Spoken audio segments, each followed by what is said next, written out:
Good evening, everybody. My name is Marcin Stasiak, and yeah, it's a great honor and a great pleasure for me to welcome all of you on our today seminar on behalf of Disability Studies in Eastern Europe Reconfigurations Research Group. Yeah, we are meeting for it's our 15th seminar, to be honest, and we have small anniversary today because we started our meetings in March 2022. It was 5th of March 2022, and our today meeting, our today seminar is titled "Deaf Space in the Museum's Experiences." We have rich and very interesting agenda today and program, and we have 5 guests here. Dagmara Stanosz from the University of Silesia in Katowice in Poland, cultural anthropologist and art historian, curator and educator, and most recently a PhD student, PhD candidate at the University of Silesia. Both me with Michal Justycki. They were curators or co-curators of Łódź exhibition at Museum of Silesia. Michal is an art historian, painter and graphic artist, educator, and also he holds a PhD in art on the Academy of Fine Arts in Katowice. Marie von Dressie is our next guest, UX designer from the Netherlands, based in Amsterdam, and now currently working in Ong as UX designer and researcher. I also would like to welcome Hugo Snabila from Netherlands, from Museum Broken Valley, Chief Coordinator of Sign Language International Potential Erasmus Plus in that museum, and Marina Bergström from the Finnish Railway Museum, Finland, a curator in that museum, partner of. Thank you for joining us, for all of you, and just in a moment I give a floor to Dagmara, but at the very beginning, I'd like to ask all of you to switch off your cameras, if you mind. Thank you very much. And if you have any technical questions, please contact Isabella, and she is in the window called Disability Studies in Eastern Europe to make it plain or easier. Okay, so I believe we can start. Dagmara, floor is yours. Thank you. Thank you very much for invitation, and I would like to thank also the Magdalena Zdrodowska and Izabela Zawadzka for a possibility to access this seminar in international sign, and also the interpreters team for this support. And I try to. Okay, Michal, are you ready to present? Yes, firstly. Okay, thank you.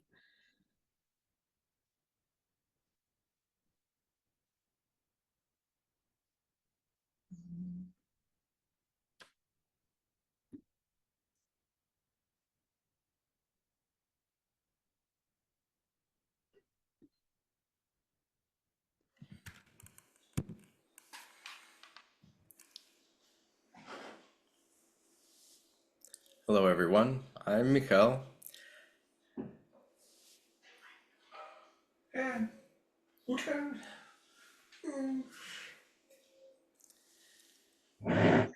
And I'm here in Silesia at the museum, and I'm working here on various projects in the design and so forth here.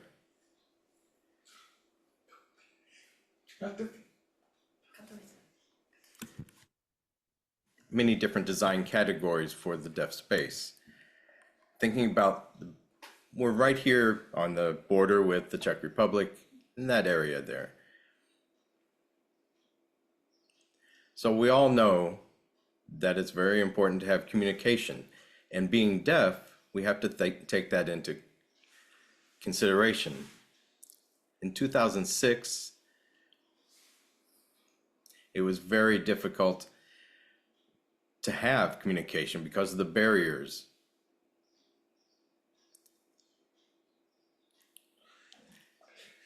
And Dagmara noticed this, and we got in contact with each other, and we realized that the museum could expand its audience to the deaf world by thinking about the barriers and trying to tear those barriers down of communication, as well as understanding of art for the deaf community. And we thought through this process, we really need to encourage them to have an education of art history and so forth. The problem is with the deaf, they're having very limited education because of, again, the communication problems, not being educated through sign language. And so they don't have a vocabulary of the artistic world. They don't have the signs for it. So today we have expanded that. We have a big thank you to this here in Poland.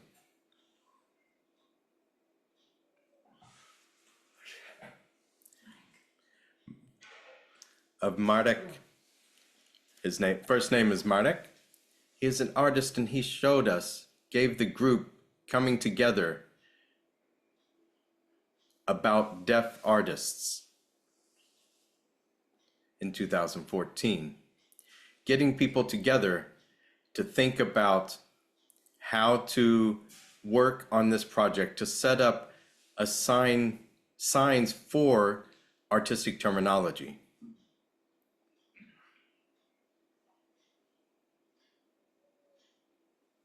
I want to again explain the fact that in the history of art, the problem is for deaf, their education in this area was minimal, very hard to communicate because there was not a sign for certain terminology. So they had to spell the words, which did not give the concept across to a deaf mind because it's not in their language. It was not accessible in that way.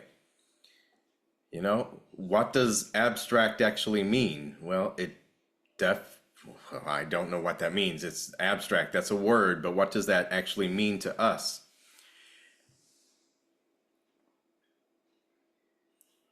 And so there was a big discussion and a big work on this, research and studying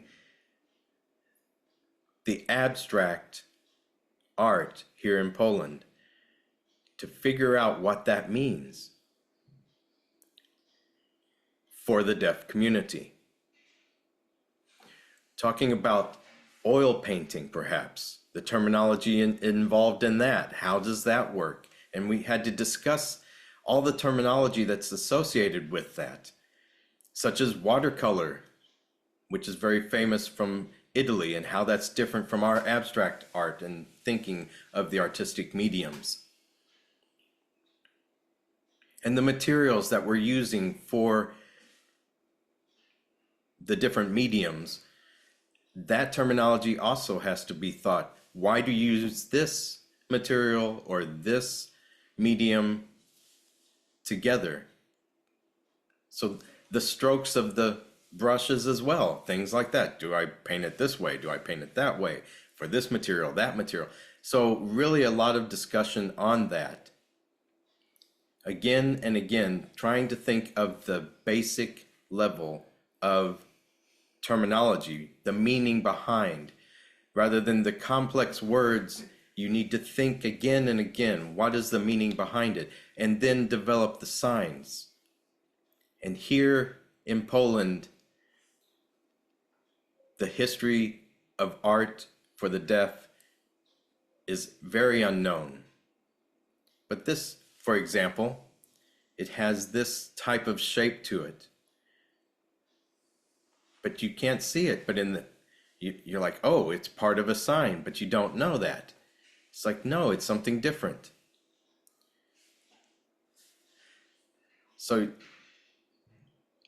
many hearing people can discuss this with very complicated terminology and so forth, but we need a wonderful, perfect way of connecting it to the deaf mode of thinking, the visual mode of thinking, and expressing themselves as an artist, as a deaf artist, as a visual artist that uses a visual language.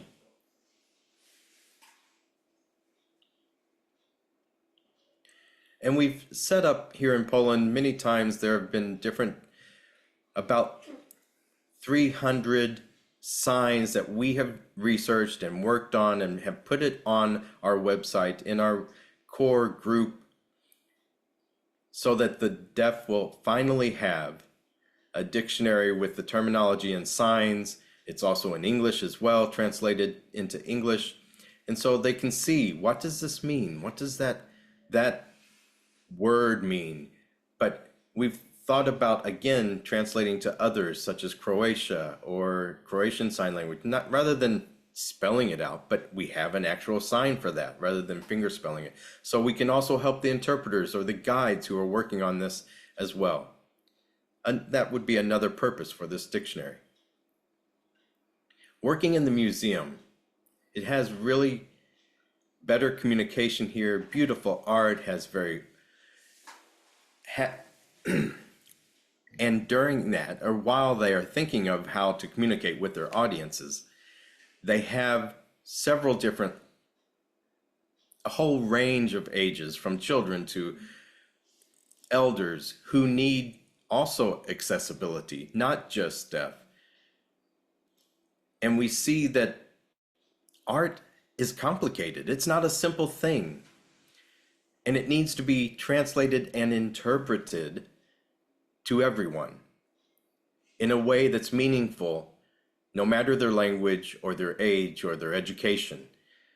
And that's what we're trying to do, is lessen the barriers and give it more of a meaning to the various cultures, including deaf culture or hearing culture. It's a wonderful, wonderful thing, and I'm so grateful that we now have this, so that if it's in complicated terminology, we don't have to throw it out. We can now figure it out and bring it to the culture of the deaf, communicate it to everyone, that they too can enjoy the art that we have.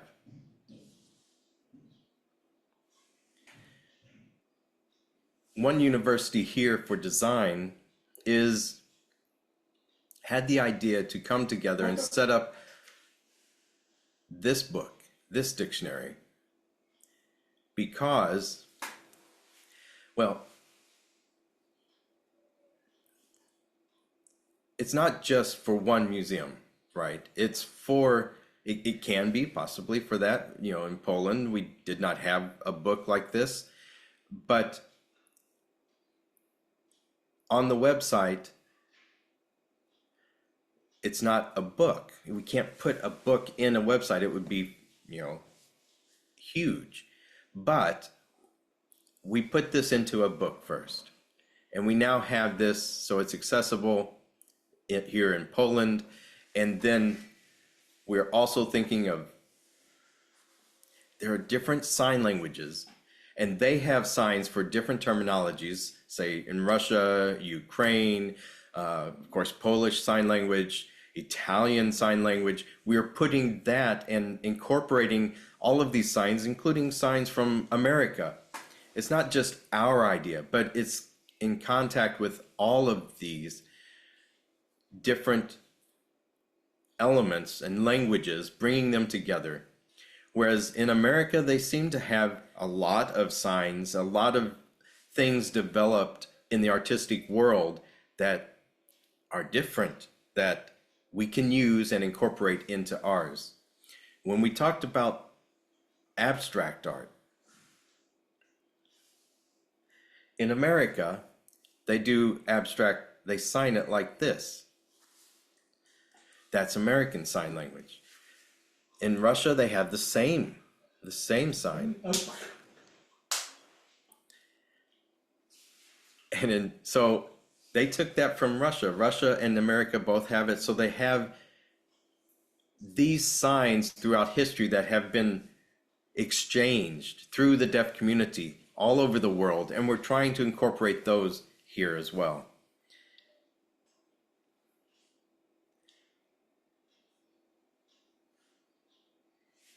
One example I would like to show you, there's a word, let me try to find it real quick.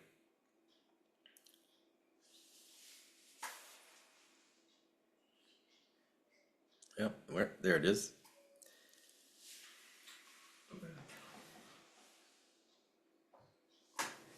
So this sign, abstract, many deaf don't know, they had no idea what the word is. Abstract, what's that? So there's no explanation for that. So we're trying to show in the museum this picture, this art is abstract, and they start to think more about it and understand, oh, abstract is connected to that piece of art. And so the museum can teach and educate the public as they come in. Because with sign language, we have no written language, right? So it's looking at the written language, which would be a second language for that group. And many deaf are just too bored to go to an art museum. They have no interest because it doesn't make sense, because they don't have that communication. They don't have that language connection. And so as they were growing up, they had no education in art because there's no understanding of the meaning of the terminology. So there's no signs for it. So there's no reason for them to even go to the museums. And this is why ours is here in this book. We added QR codes so that the deaf can even click on it and see a video of what that means. So we've added not just the written language, which is a second language for them, or a third or fourth, depending, but now they have it in Polish Sign Language right there. So, as an artist, they might be quite abstract by just taking the paint off of the canvas and off of the palette and splashing it on the canvas and showing the deaf, oh, this is abstract. Just like the other was abstract, but it's different. And so they can see the infinite possibilities of what this means.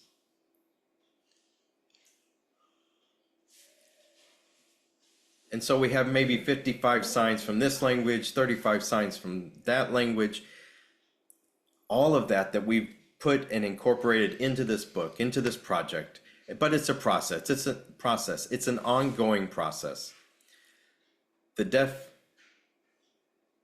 in the past have had very minimal access to this because of the communication barriers. That's a real problem. And so this here in Poland, we've got one. In Katowice, this town, we have the museum that's worked on this, and we're trying to move it forward. So, but it's a constant fight, again and again.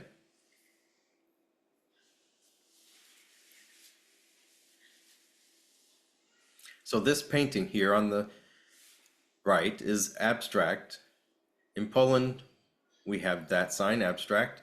Now the other language, in Russian, Ukrainian, so forth, you can see the different languages.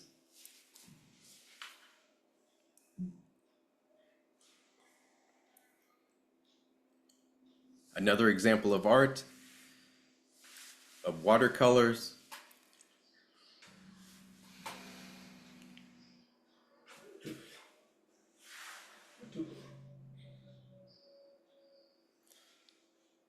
And this example of carving. And this, there's very different types of it. You can do it this way, you can scrape it. So many ways of using the medium. And we explain it, but it's all in that one word. And so you add the vocabulary that is needed to understand the different types for that medium. But it's impossible to have everything at the moment, but it's a step, it's a process. You can see the various examples we've got here in this dictionary.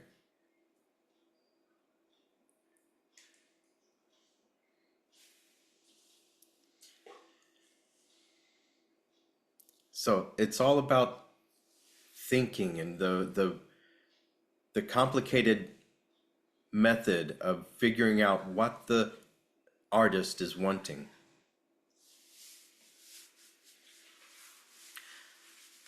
Again, the history of art, I feel that it's possible to add in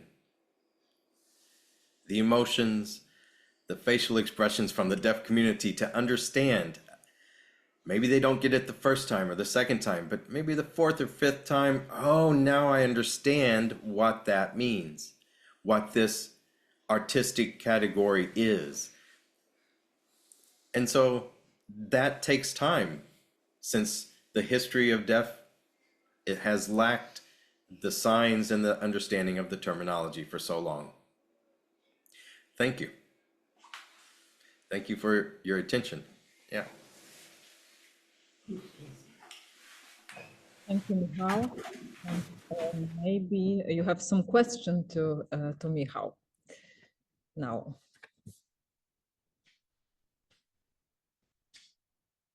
Yes, there is some. Is it possible to buy the book? It's a question to Michal.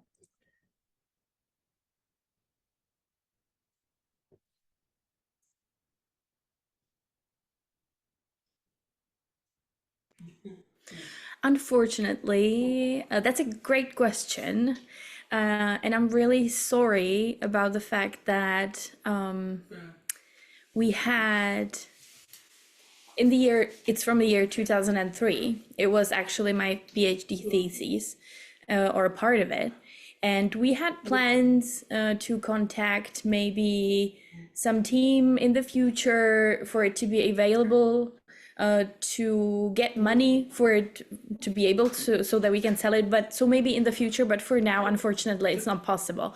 I had a lot of questions like that from a few people, or actually a lot of people wanted to buy it, but unfortunately right now we don't have money for it. So hopefully in the future, for now we have to wait, and we are trying to figure it out. Thank you for the question. And the second question is why those languages are in this book?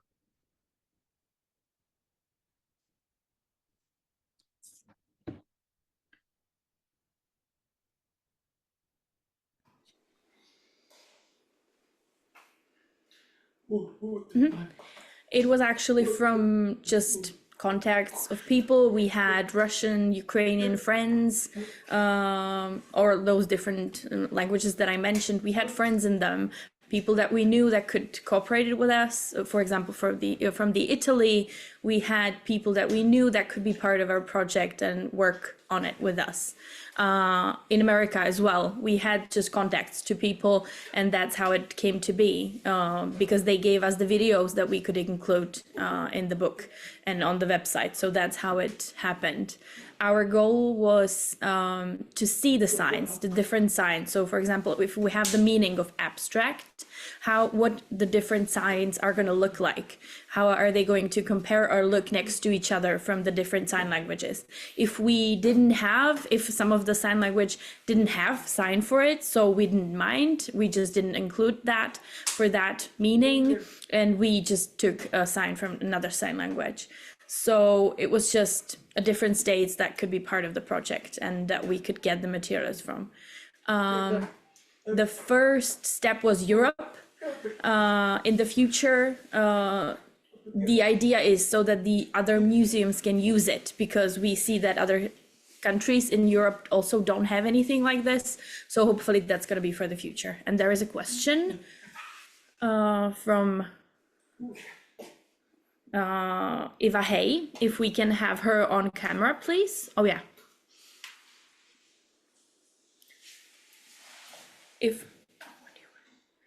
If we can have her pinned, maybe, or sorry. Yes, she's pinned.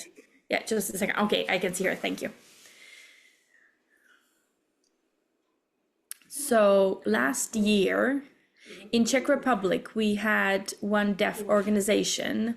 I was part of the team actually, and we were trying to do kind of a similar thing, to gather different artistic signs. We have actually a website that it features. So maybe if I could contact or get in contact with you, so we can kind of share our experiences, and maybe for the future, if we can get money, we can kind of start a European project that could be focused on artistic signs from different science languages.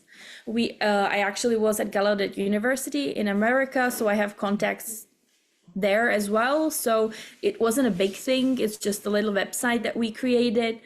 But definitely it's really hard to get information, to get different viewpoints, exactly as you said, that the different signs for all of the mediums and all the materials and all the artistic things, it's really hard to get one sign for it, to kind of develop the signs, to get to one sign that really fits the meaning. It's a really big job. It's a lot of time. Here in Czech Republic, we have different signs in Czechia and Moravia, so that's also kind of coming into this. But we have kind of two sign languages in our country, basically Czech sign language and kind of a Moravian sign language. So that's also what we have to think of when we are doing something like this. So definitely it's a topic that I think needs cooperation, and I would like to get in contact with you. Yes, I understand. Thank you. Thank you very much. Thank you. Yeah. Okay, thank you, and we will definitely be in contact. Great. Thank you very much for these questions and answers. I think that the presentation of Michal was kind of, instead of my lecture, it was like the introduction to this issue. And the response to this, why we need sign language in museums, and why museums are very important spaces to develop the sign languages and develop the new signs about art and the other issues. I would like to start my presentation. I don't know if it is possible with help of Magdalena Zdrodowska. Sorry for these technical problems, but I don't know why my computer is not working properly today. I've started presentation, just please let me know whether you see it. Okay, I see that. I hope that everyone sees as well. Yeah, we see it. Okay, thank you. So my presentation is about the spaces potential of languages in context of museums spaces, because we all are related to museums or design for museum spaces, and we working daily in that spaces. And can I please the next slide? Okay. And I think that it is important to emphasize that when we are thinking about deaf space and sign languages in museums, we have to take to account that the deaf community is perceived in two models, and the deaf people are perceived in two models, in the medical and cultural model. And from the medical point of view, the problem of communication is related to deafness, and this deafness causes the communication barrier in phonic language. And from the cultural point of view, the communication barrier is the result of systemic process of language exclusion in all areas of life. So it is completely different point of view. And these models are also related with discourse about autism and about linguistic emancipation. And now we are the witness of this emancipation in many countries in Europe. And it is also related with the self-advocacy, with the activism and artivism, which we are talking about in museum as well. The next slide, please. And why? We might ask about it in context of modern society, why the deaf people have to fight for their rights in modern society. And it is related to the history of education, and I think that it is very important to know about it, that that on the other hand, the education for the deaf children were were related to possibility to develop the sign languages, but on the other hand, the general education goal was to assimilate this group with the hearing people, and in general education, important was to improve the oral skills of deaf children, and that's why this education doesn't look very well. So on the next slide, you can see that two, and the next one, please, there is important facts, dark facts connected with the deaf history. It's the International Congress of Education in Milan, where the sign language method was forbidden in education, in deaf schools. So after 100 years, the hearing people admitted that it was wrong, that it was not good decision.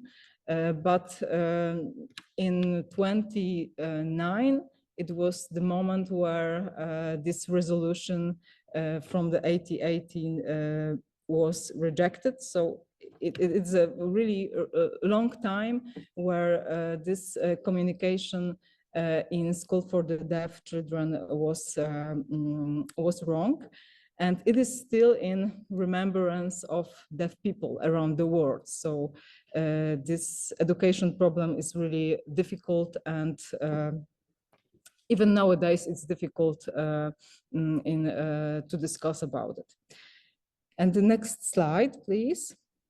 When we are talking about deaf space concept, we are talking about deaf space idea in architecture, and in architecture issue, it was definition created by Hansel Baumann.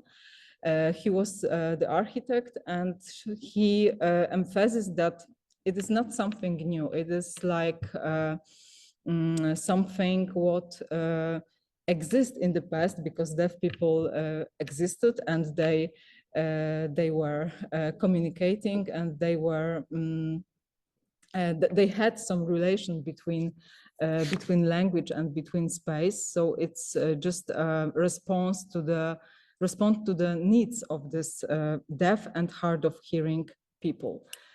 And on the next slide, there is short information about Deaf Space project. In this project was initiated in collaboration with the Gallaudet University. And on the Gallaudet University, it was kind of implementation of the design guide with 150 architecture and design elements, which was implemented in a project of campus. So as I said, it was something like the architectural idea, but it is also important when we are thinking about how to design spaces in museums, how to design the communication spaces or user experience who are deaf and who use a sign language or needs a different form of facilities in communication. So the next slide, please. And when we are thinking about these 5 areas which Hansel Baumann pointed out in his project, 5 areas of communication in space. These areas are also important in museums, because when we are thinking about space and distance, we are thinking about proximity, we are thinking about it, how people walk in our spaces, how they feel they intimate and private and public distance between themselves. When we think about mobility and distance, we think as well about wayfinding, how we navigate our visitors in museum, how we design this wayfinding in the exhibition. When we are thinking about light, which is very important in sign language users' communication, we also have to think about conservation, about our objects in museum and about their safety. When we are thinking about colors and contrast, we also take into account the scenography and the ideas of curators of the exhibitions and so on, and the technology and materials which are related to the acoustics issue, which is important for deaf people and hard of hearing people who use the cochlear implants or hearing aids. And the next slide, I pointed out the information about research and anthropological point of view, because this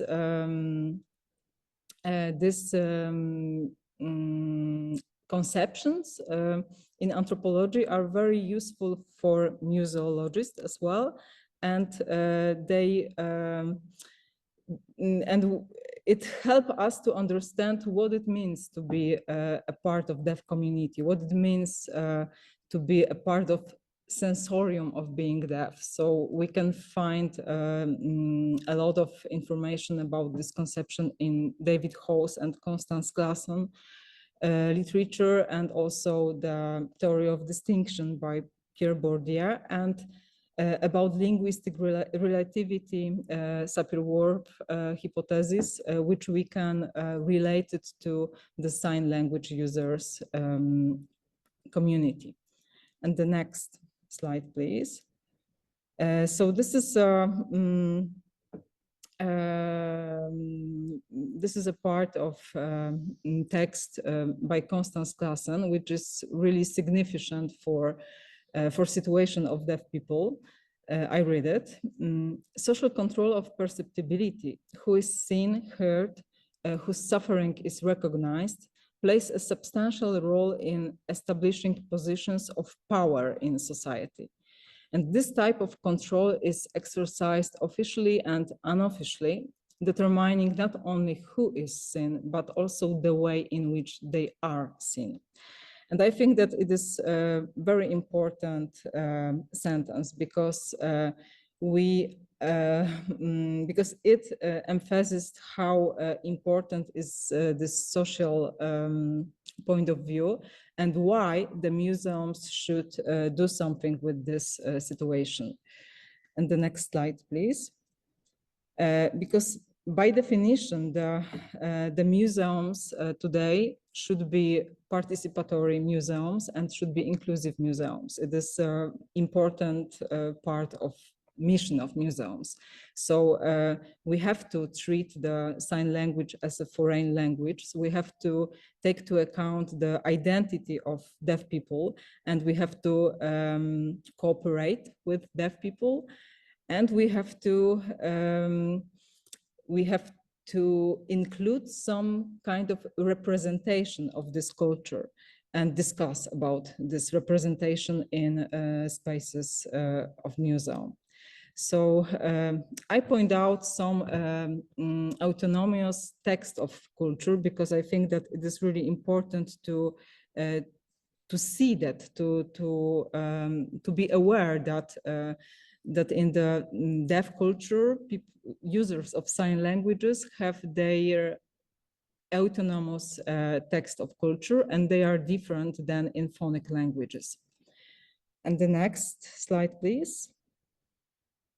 So I want to show you some examples, some practices from museums, because I think that it is a process where we are still learning how to include the sign languages, how to work with deaf people, how to do it together in our museums, and it is still in development. The next, please.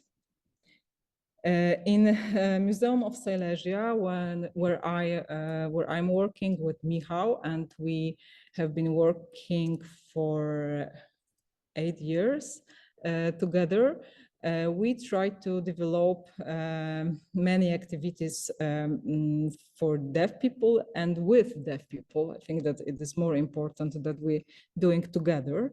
And the next slide, please.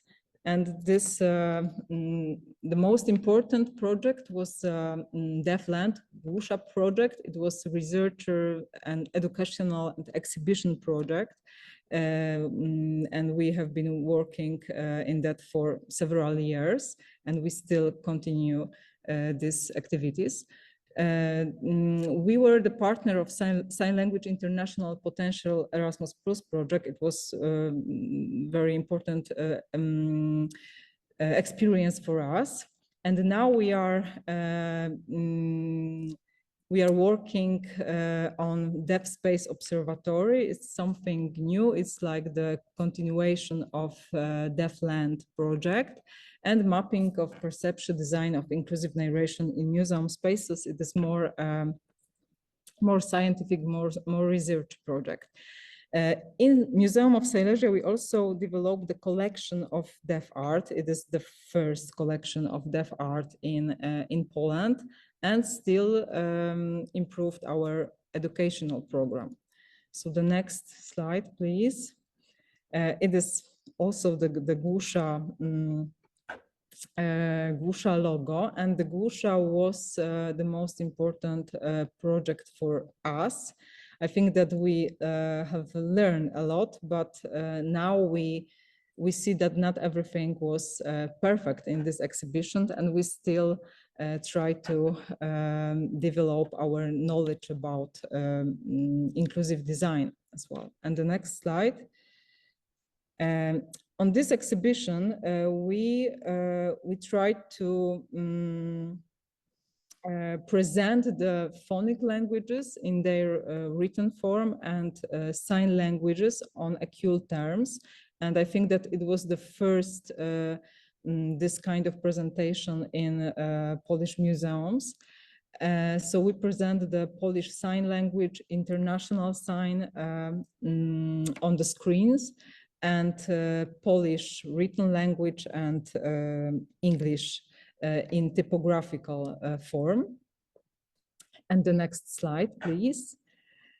And what was important, it was also using installation which give us possible to show the immersion between the audio and between and visual form. So it was a big part of this exhibition because we wanted to give our visitors experience with their senses, with their bodies as well. The next. And the representations of identity of culture. It is, for us, it is very important, and we see that people need it, that deaf people want to see the information about artists who are the part of their culture and who represent their common experience. And in this case, we presented the masterpieces of Nancy Rourke's and with symbolic specific for deaf culture and deaf experience around the world. The next. But also masterpieces of Polish artists who sometimes doesn't feel related to art deaf direction in art, but they also present a common experience of deaf people, like we see here. And the next. And after Grusha, we did a big evaluation, and we know that there is a lot of elements in this project which was not perfect. So now we are in process of discussion with architects, and we want to know more about deaf space and work together with architects to develop this issue in museum spaces, and we still do that. And the next slide, you can see the Deaf Space Observatory. It's the project of the mobile form of Grusha exhibition. When we want to, when we treat it as the form of experiment, and we want to invite different institutions to make their own deaf space exhibition. Using our Grusha content, a lot of multimedia and objects which we might to give and create a new spaces according to this deaf space idea. Okay, and the next one. And here you can see the sentence and hashtag "Every story needs a language." It's example of our common work in the Sign Language International Potential Erasmus Plus project. But it is important hashtag because it showed that museums treat sign languages as a foreign languages, not just some part of accessibility. And the next one. And here I choose some elements from the Reich Museum and Van Abbe Museum in Netherlands to show a good practice in education and from educational point of view, which might be useful in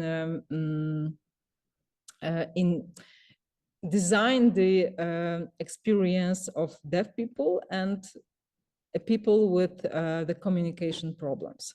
And the next one. So in Rice Museum, it's a good practice that the museum has the application for deaf with international sign. And this application is very easy to get and easy to use. The museum cooperate with the deaf community as well. And create the narrations, which is quite interesting and very logical, but there is not representation of the deaf people as as foreign language, foreign culture. I will say about it in the next slide, so please. And here you can see the application, which is really easy to use. In the next slide.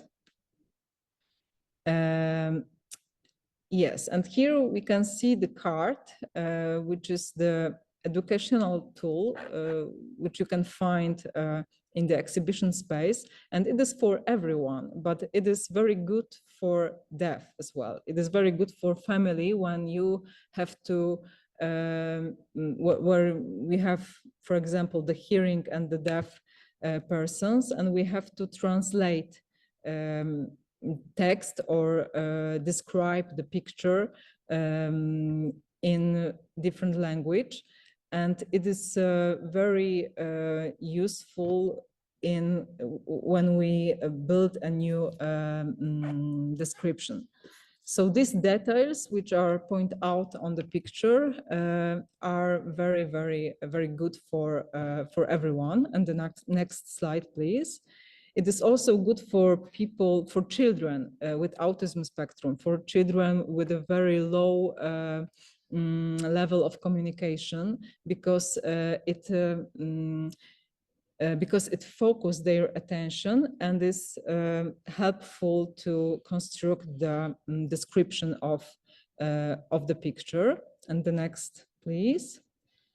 And here we can see the people who are using the app and who are watching on original picture, but we don't find any marker of the deafness of author. And for me, it was interesting that there is no information about author which was deaf, Henrik van Averkamp, and there is any marker, and it is good because in this space, in this place, in this form of exhibition, it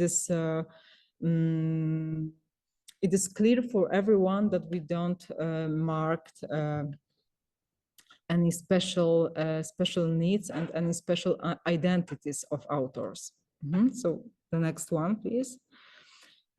And Van Abbe Museum, it's a different example of museum because it is contemporary museum, and there is more place for artistic form of in which we can depict some issues. So next slide, please. And in this museum is a really interesting exhibition titled The Linking and Relinking. And it is an exhibition which is an intertextual example of exhibition. So the curators use the knowledge about alternative methods of communication to create the intertextual way of sightseeing museum. And there we can find a way based on touch, included the braille and also the tactile form of knowledge. And we can change the slide. We can go forward to signs in sign language. It's the other form of the exhibition, how to get the exhibition, the knowledge from exhibition, and the audio form, tactile, also the fragrance and so on. So it is a good solution for contemporary art museums. And the next slide, please. And here we can see the information about categories of ways of experiencing this museum, and we can choose this which will be suitable for us. And the next slide.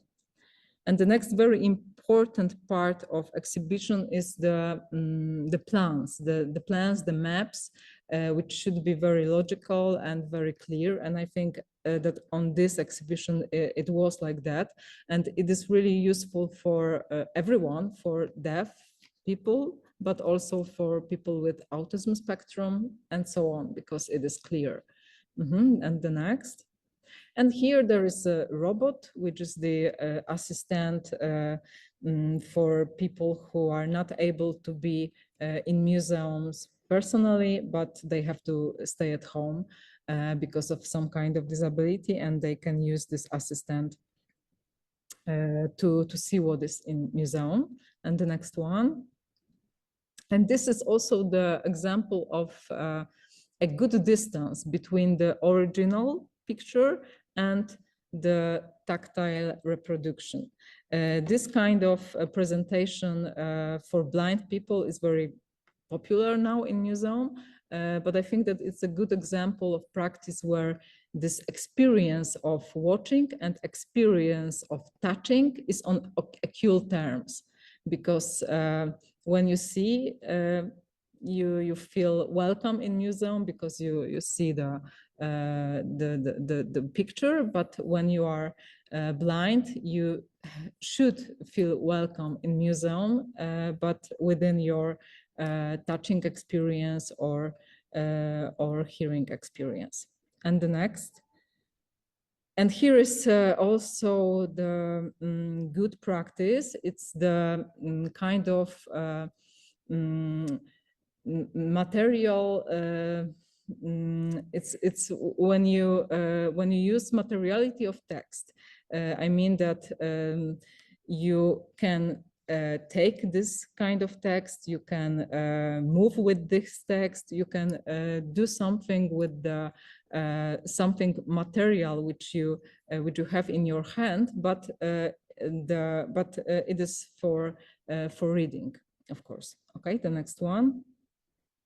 And it is the same example, and also example the simple description of the picture and additionally text like a part of literature or some kind of poetry. And here the practice of miniaturizing the picture and make some useful space for children, but also for people with many disabilities, for everyone, that you can do something, you can move something, you can make some activities, and you can feel like in the inside of the picture or art object. And the next one. Okay, and this is presentation of some practices, but I think that these practices are important to think about museums as a place where we should discuss about what we need and discuss about what kind of communication and what kind of text we need to feel welcome in museums. Okay, thank you. Do you have any question to my presentation?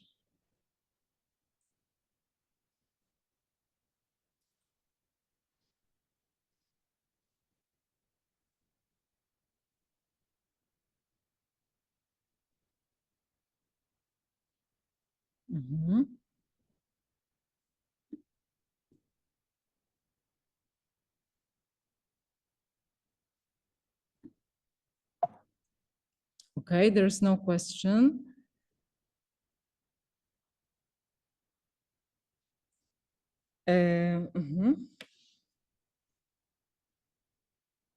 Okay, I read the question. You said that sign language is perceived as foreign. In Kyrgyzstan, we use Russian sign language, but most of the population uses Kyrgyz. There isn't Kyrgyz. It means that the deaf community is doubly isolated from society. You provided very good examples how museum art could help to raise this problem.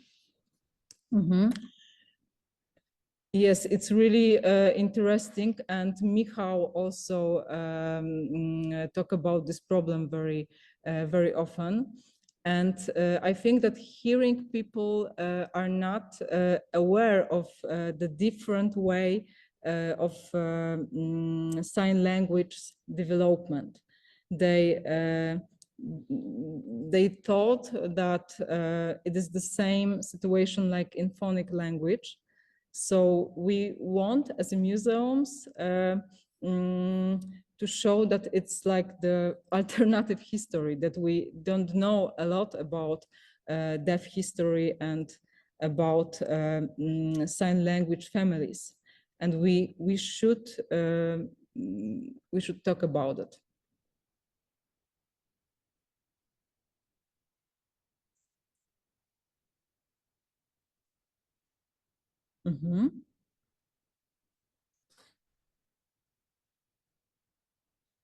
Okay. So maybe if we don't have any questions, I would like to invite the Mari van Dressie to present to her presentation.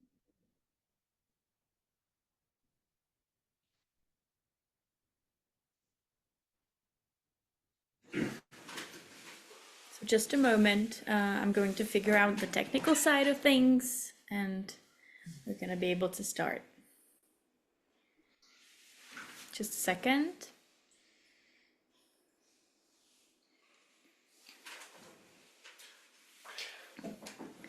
Okay, looks like we are ready. Hello, everyone. Hello. Thank you so much for welcoming me here and for me to be able to be here. I'm Murray and I'm from Netherlands. I don't work really at a museum, so I am here mostly to talk about accessibility. And I have some things prepared. I'm mostly working at the website design side of things, so how to make websites accessible for deaf people and for the deaf community as well. So that's what I'm going to be talking about a little bit right now. I have a lot of different jobs, to be honest. One of my jobs is that I work at a university as a supervisor of the graduates. And I also help different museums throughout their different projects. I work at a university in Amsterdam. So the students that are in the final year and are going to be finishing the school, I work as a supervisor at the end of their studies. And those are hearing students, of course. As I said, I have very different jobs, as you can see some of them right now at this slide. I work as the UX researcher and a designer. So I work at different stages of making up websites and how they're designed, when they're developed, how to make them accessible. I give feedback on changes that could be made to make things more accessible. So, of course, to not just deaf people and deaf community, but also to, for example, blind people, visually impaired people, and other groups.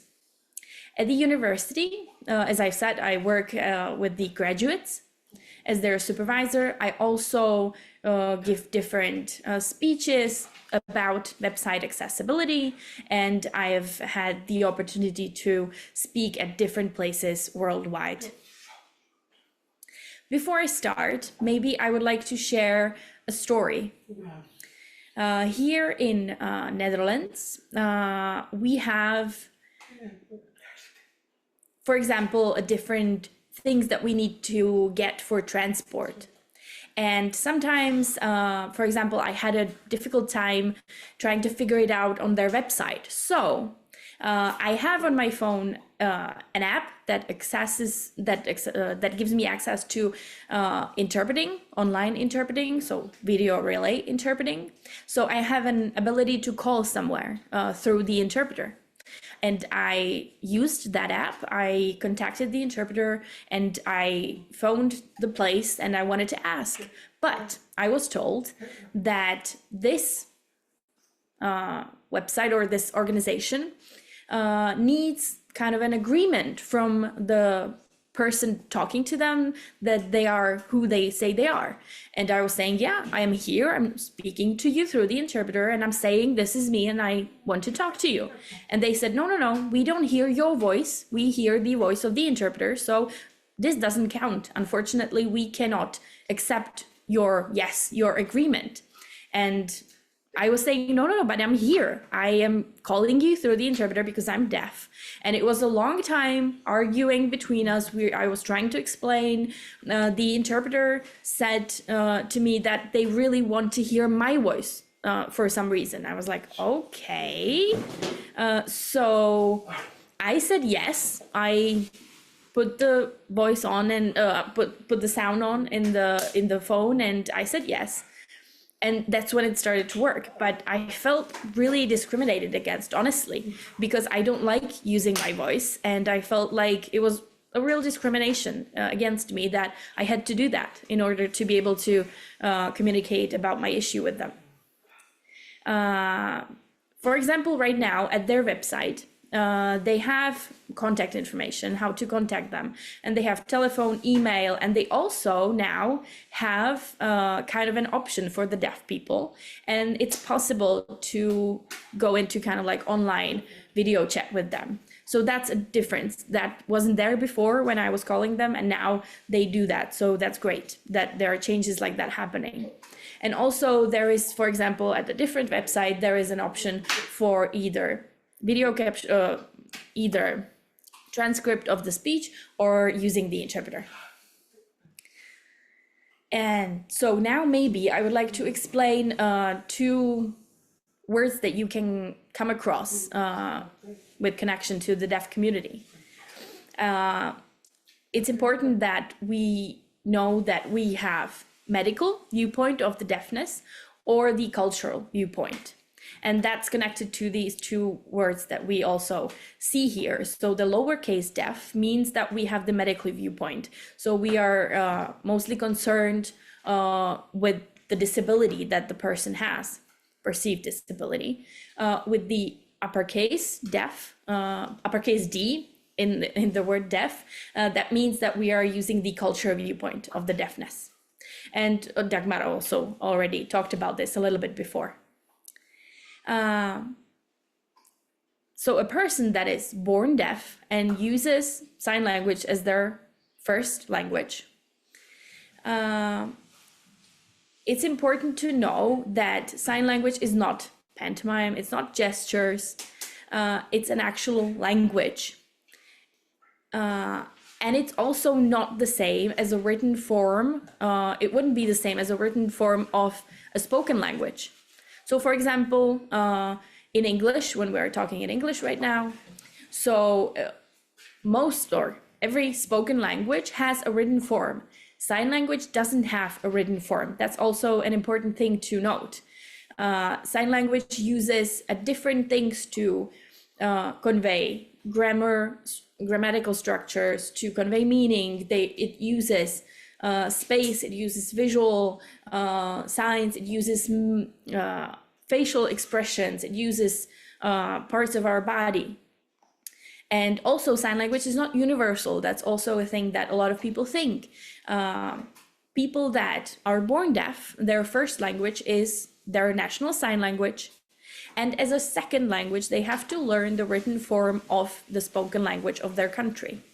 So for example, when we're talking about Polish deaf community, they are going to be using or learning a Polish written form or written form of Polish language as their second language. It's not that deafness would be a disability, it's just a different culture. It's a group that uses a different language that connects to a different culture. Sign languages, as I've already mentioned, are not universal, so every country has its own sign language. As you can see here, deaf people can read our written content, so it's fine. That's a thing that we hear a lot. A lot of people think, well, if we want to be accessible, we're just going to write things down and deaf people can read it, so it's fine, so it's accessible. But that's not the case. The spoken language, for example, in Netherlands, it's Dutch. if we just write down things in the Dutch language, it's not the same as access in Dutch Sign Language. As you can see here, I can maybe show you a different grammar, how the grammars of the languages are different. So the first sentence is, would you like to have lunch with me, in English, for example. That's how you would say that in English and how you would write it down. In what we can see below is how we would sign it, kind of. So you would just say kind of you, me, lunch, go, in that order. This with the second sentence is the same. So you see here the sentence, the yellow ball is in the cupboard. In sign language, it would be, we would open the cupboard and there we would sign yellow ball here. Why am I showing you this? Why are we talking about this? Because it's important to note that the grammar of these languages is different. The grammar and the word order is different. That doesn't mean that one language is better than the other. That doesn't mean that one grammar is simplified or easier to learn or anything. It's just different. Sign language is a natural language. It has all the elements that every language needs to have. It's just different. So as I was already talked about, it's important to know these differences in languages that deaf people use. Because I think it's important that while designing things and while making things accessible, we have to include the deaf people. So the barriers for them will not happen. Because if we want to make something accessible for everyone, I have some tips maybe that you could use while you are designing things that you can have in mind so that deaf people have it really accessible and it really works for them. So one of those tips would be, while you are designing a website and you know that there is going to be text on that website, it's possible to make changes in those texts so that it's easier, not just for the deaf people, but for everybody to read these texts. As you can see here, for example, I don't know how it's in Poland, but for example, in Netherlands, I think it's going to be kind of similar in all the countries, honestly. With hearing people, not deaf, but hearing people, 1 in 6 Dutch adults have difficulty in reading, writing, or calculating. So every 1 in 6 hearing people, not deaf, hearing. It can be because they didn't have the education that they needed, or they have some learning disabilities, some cognitive disabilities. It can be for a number of reasons. So for deaf people, it's even worse. According to some research in the deaf community, 70% of deaf people are functionally illiterate, so they cannot read really or write. So maybe that can be really shocking, that 70%, that's a lot. So maybe I'm going to explain this a little bit more. As I've already mentioned, for the deaf people, for example, here in Netherlands, the first language is going to be Dutch Sign Language, for example. So the written form of their spoken language, Dutch language, is their second language. So that's what we have to have in mind. If, for example, for the website that you are designing, you want to use text, here are some tips how you can make them more accessible. Use headlines or headings, use headings and subheadings. So it's not a lot of text that it's really hard to kind of see where everything is. Also use shorter sentences. Make 1 point per paragraph. With the short sentences, it should be per line 7 to 10 words. It's also better to use bullet points throughout your texts.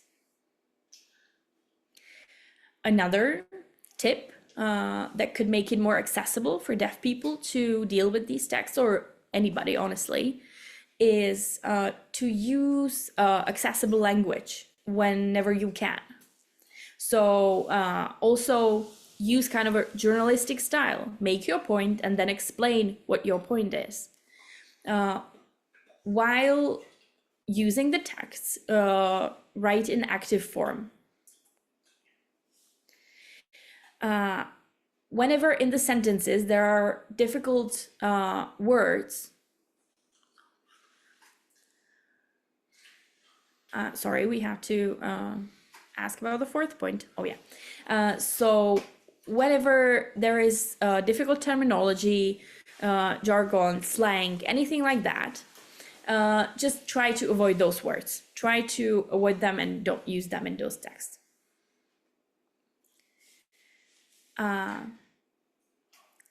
Other tips: try to use more images, diagrams, any kind of visual media that you can throughout your texts. Don't use lengthy texts that are hard to get through. Try to chunk them into parts that are easier to read. Try to make it visually clear where everything is. And also, for your texts, maybe if there is a terminology that's really difficult and we know that it's going to be difficult to understand, try to have a glossary. So have that specialized vocabulary, and next to it provide definitions in simple language. So for example, like medical stuff, terminology of in medical field, in politics and stuff like that, that could be useful. Another thing that's important and that can really help is subtitles. So for videos, for example, we have two different types. That's important. Subtitles, the first word that you see. For example, that would be what you know from movies, from TV shows, from television. So, for example, if the people in the movie are suddenly starting to speak in French, for example, there's going to be subtitles for that portion of the people talking, and it's going to be subtitles and, for example, translated to your language. So that would be subtitles. So it's just for hearing people mostly. Yeah, that's what you probably know. The CC, as you can see, closed captions, that would be subtitles specialized for deaf community or for deaf people. So for example, if in the movie there is any kind of sound, so I don't know, the phone is ringing or there is a loud bang, for example, somebody closed the door, or anything else that's happening, that's just sound. It's not actually people talking, it's sound. It's also included in the CC, closed captions. So that's for deaf community, and that really helps because it helps to understand what's happening in the scene, what other important information is carried through the sound for hearing people. Also, it's important that the subtitles are not too quick, that it's not too much text, that it would be really hard to read for deaf people because they're reading it in their second language. So of course, maybe we can think, oh well, we're just going to add subtitles and deaf are going to understand. It doesn't have to be the case because it is their second language. It's definitely better to use captioning, to use subtitles. We can see it now more, and in any kind of media, social media, Facebook, YouTube, anything like that. And the subtitles that we see, or the captioning that we see in the videos, it's not just for deaf people. Actually, 80% of the people that use the captions are hearing. As I was maybe talking about Vodafone, for example. Because the hearing people might be in situations like you just maybe forget your headphones at home and you want to watch videos.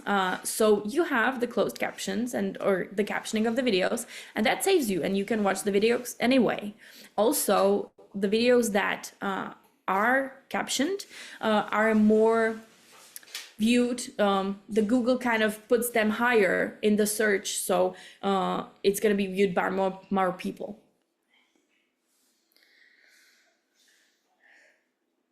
It's also important that throughout the captions, it doesn't have to be every word, every sound, because the deaf need to have all the information, of course, but it doesn't have to be everything.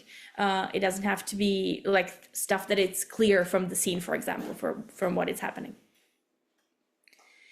Also, another thing that we can see is transcript. So just transcribed the content of a video, for example, into texts. So for example, if you have a podcast, transcripts are a great thing for podcasts, definitely. That's a great thing that helps not just deaf people. Honestly, it is kind of hard to get to because in the podcast, for example, it's a lot of talking, different people talking over each other. So the transcript is going to be really hard, maybe for deaf people, but it can be part of the accessibility. Now to some multimedia solutions. So another thing that we can do, of course, for deaf community is to have translation into sign language. So have actual video next to the text that you have, for example, on your website. It cannot be a hearing person. That's important to say. On those videos, it should be a native speaker. So it has to be a deaf person that is going to sign the meaning of the text in sign language of that country. That, of course, is the most accessible options for most deaf people. For example, for me, to be honest with you, to watch, for example, a 5-minute video, I don't really like that. I prefer the text and just to find what information I'm looking for. But of course, it's great if the video is there. And for example, if in the text I find the information, but I'm not sure what it actually means, I can find it in the video and be sure.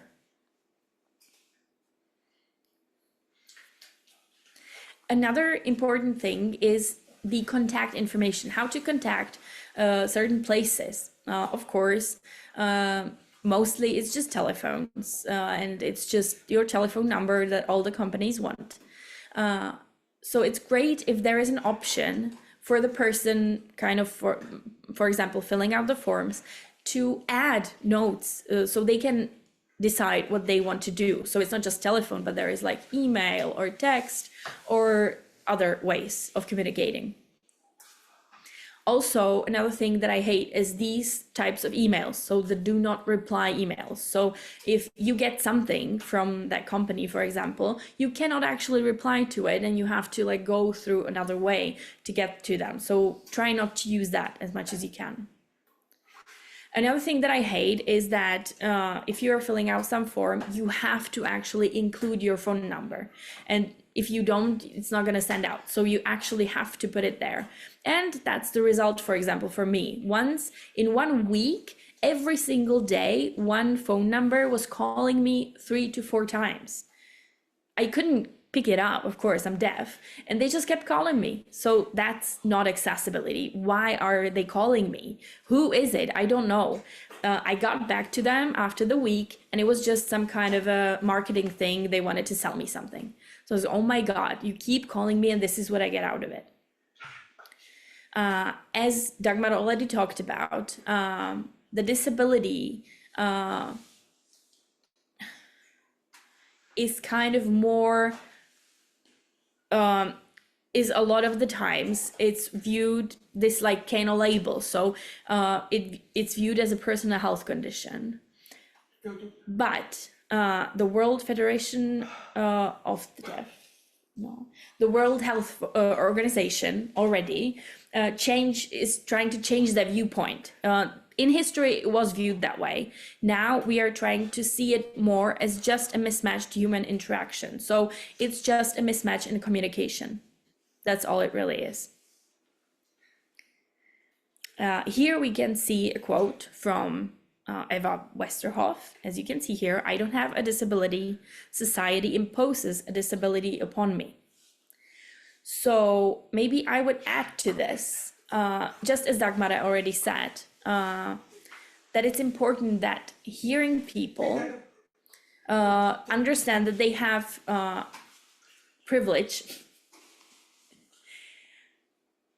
and maybe what could what they are trying to a lot of the times do is they are trying to emphasize, they're trying to imagine how it would be if I was deaf, what I would need, how I would feel, how I would behave, what would be the accessibility that I would need. That's what we see a lot, and that's what we saw in history a lot. But can you really, as a hearing person, imagine what it would be like? For example, if you had an hour, for example, without a sound, it could be a shock to you. You would be like, oh my God, I don't know how to manage myself. But for us, it's normal. So it's not really something that you can imagine. You cannot imagine what it is like to be deaf. So the emphasize as like the first step of designing, I really am allergic to that. I don't like using it. I don't think that it's something that you should do. The privilege that the hearing person has should be used differently, I think. So to provide the accessibility, it's important that to bring the deaf people in to the teams that are designing something.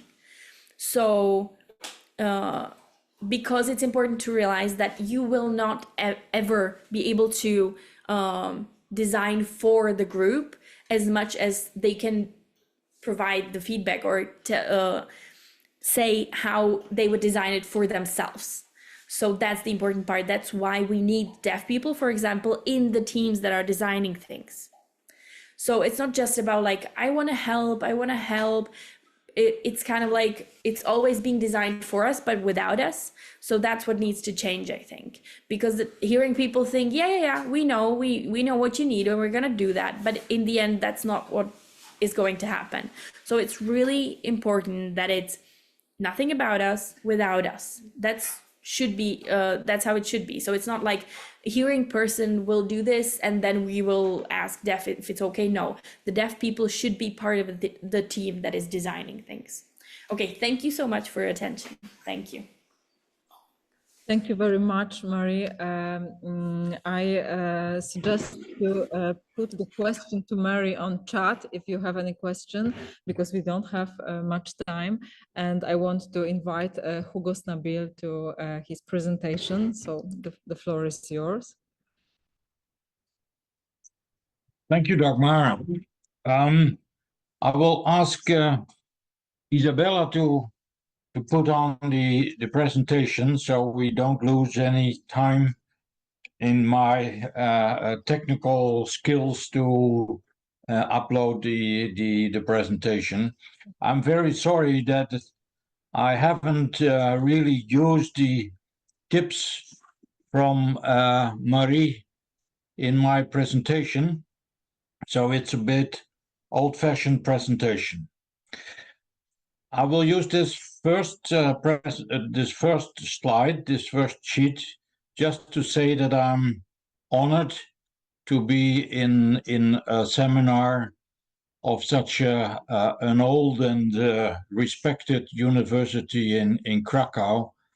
I had a look at the website and was very impressed by its history and also its position in the society in Poland.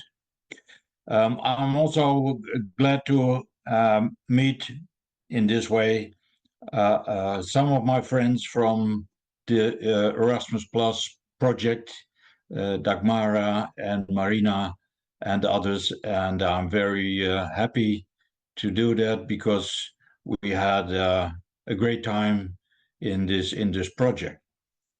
So the next slide, please.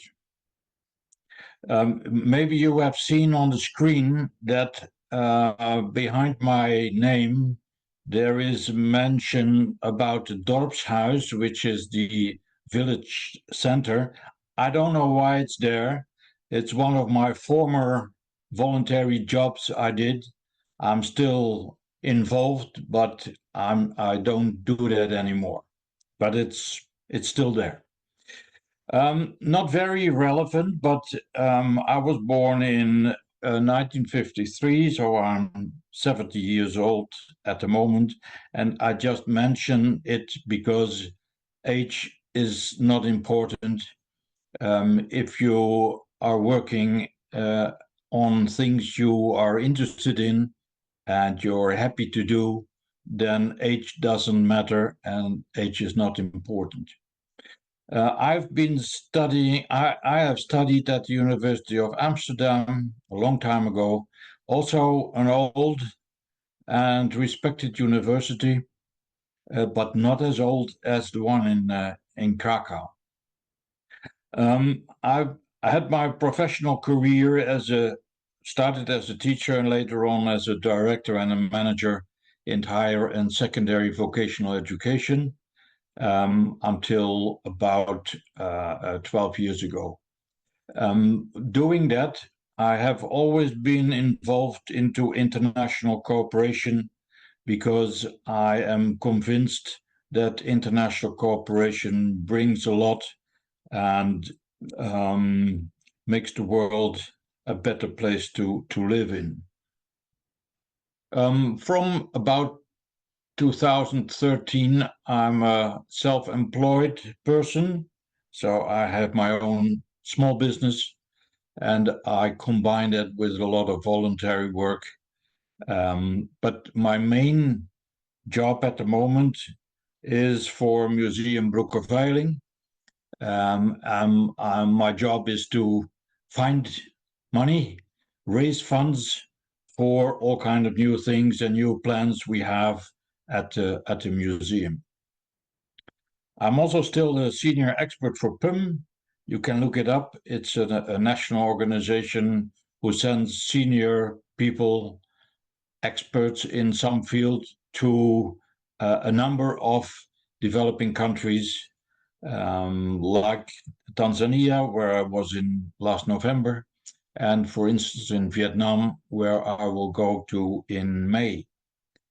Well, my website and my LinkedIn page, I'm not that active, but you can still find me there. Next slide, please. A bit about the Museum Broekerveiling. Of course, you can also look it up on the internet. I forgot to put down the website, but you can find it easily if you just Google. The museum is about growing, harvesting, and trading crops in an area where there used to be tens of thousands of islands made by men. They just dug out the mud from the water, and so they formed islands where they grew crops like coal or carrots and things like that. The museum started in 1974 because the auction, and there's a lot to tell about that, but I won't do that at the moment. It started in 1974 because the auction lost its function, and after 100 years, it stopped being a real active auction. So they decided to make a museum out of it, and that started in 1974. So this year we will have celebrations for 50 years being a museum. Different than a lot of other museums, we are not from the municipality, we are not from the city, we are our own independent self-supporting foundation. And years and years, we got about 50,000 visitors. Last year, like a lot of museums, we had a lot of visitors, and we reached about 65,000 visitors. Very special for us as a museum is that we have a small staff, let's say 10 to 15 professionals, and for the rest, a lot of volunteers, a lot of people who like to work in the museum, doing their technical stuff or agricultural stuff, things like that. We are at the moment in a stage of fast development. We finally, a couple of years ago, we got the support from the municipality, so we get subsidies. And we will try to design and to realize a new permanent exposition for, let's say, 10, 12 years. But the deal with the municipality is that they subsidize, but we have to find the same amount of money ourselves by fundraising to realize the project. As a museum which is also about water, we are member of the Water Museums network, a global network, and we are member of ICOM, which is known to you, I assume. I'm just almost every day busy to apply for a new Erasmus Plus project.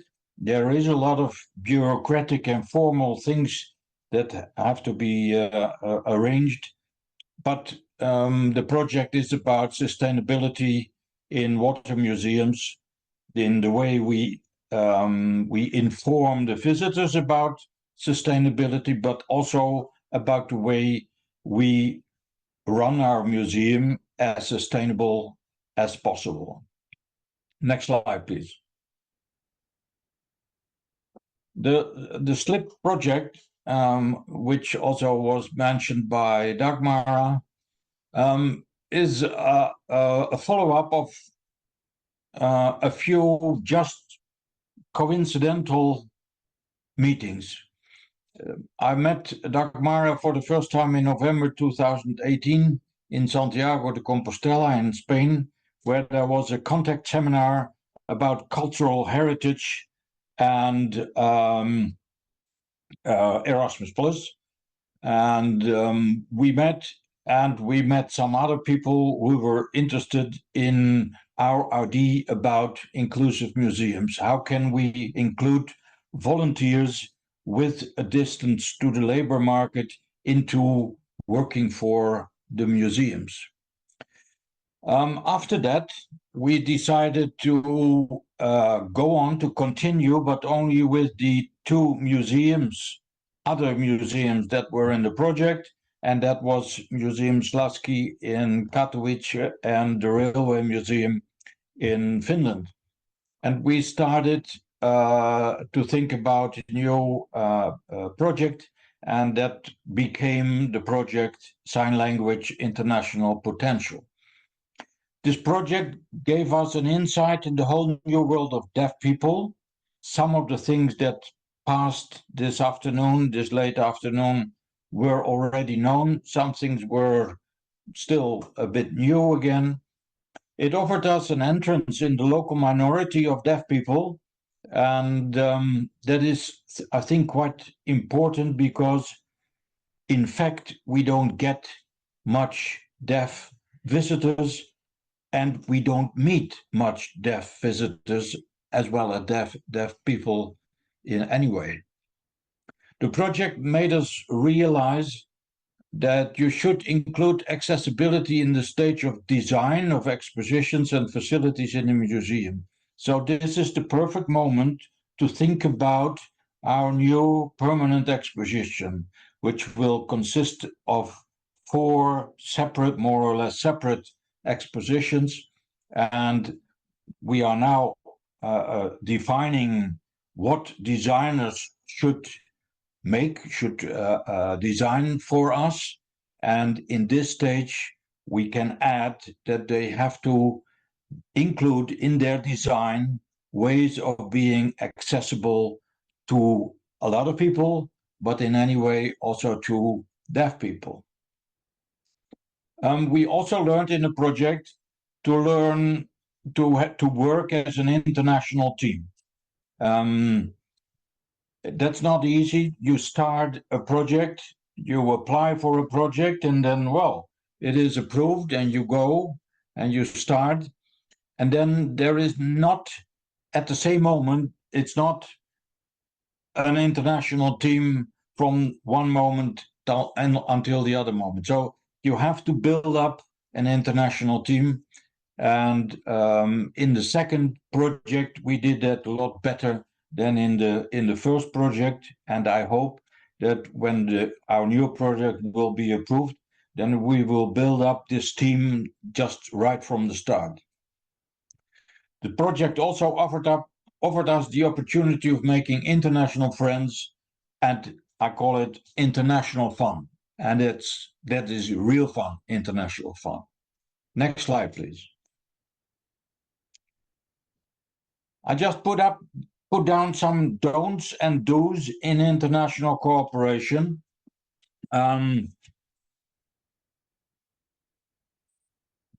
You don't wait for the higher management or the board to start. If you wait for that, you can wait a long time. So please, if you have any ideas, just go for it, define it, get ideas, share ideas with others.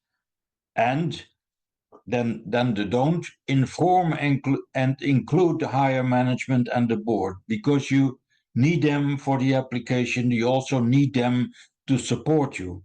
So don't wait for the higher management to start. You can start, but include the higher management or the board in the project.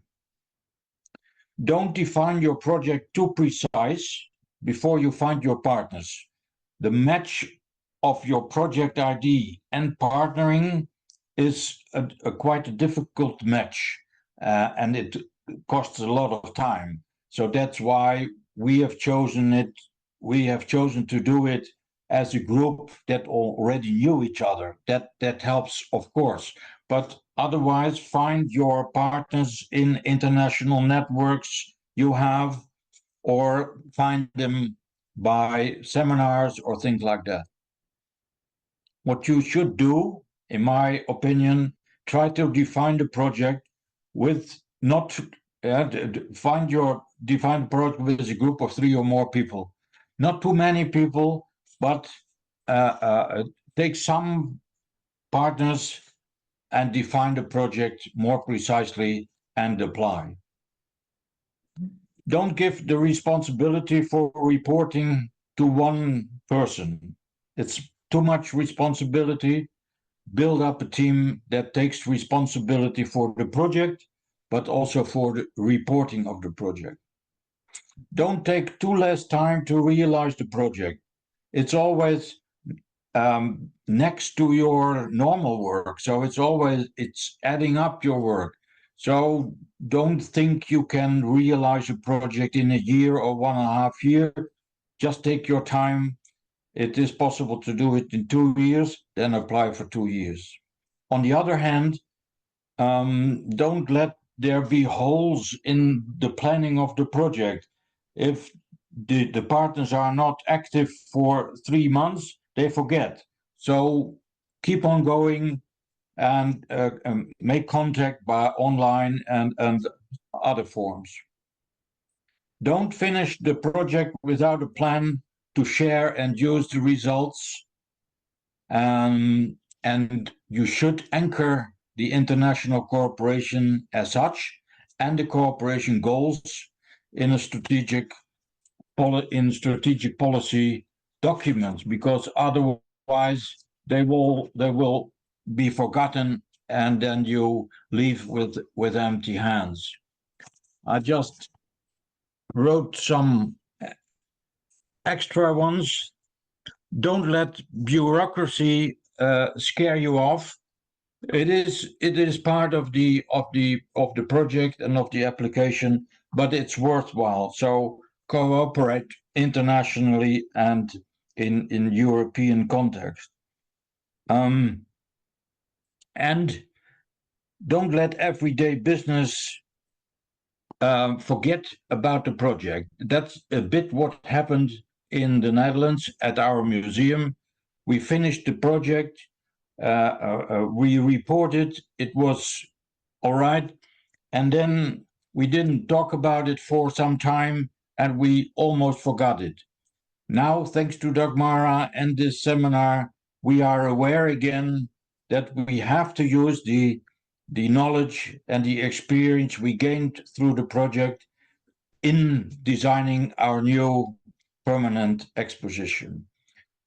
I think this was the last slide. So thank you. And any questions are, of course, welcome. Thank you, Hugo, very much. I think that the questions should be on our chat because we don't have enough time, and Marina is the last person which has presentation. I hope that it will be good for interpreter as well. So Marina, please show your presentation. The floor is yours. Yes, thank you, Dagmara, and thank you for asking me. This is a great opportunity for me and for the Finnish Railway Museum to kind of share our thoughts about this project. I hope you see my slides. Yeah. Great. Mm-hmm. So this project was a really important project for us because we deal a lot of with in our museum and in our exhibitions. We talk a lot about languages, but the sign language wasn't familiar to us, so this project gave us a lot.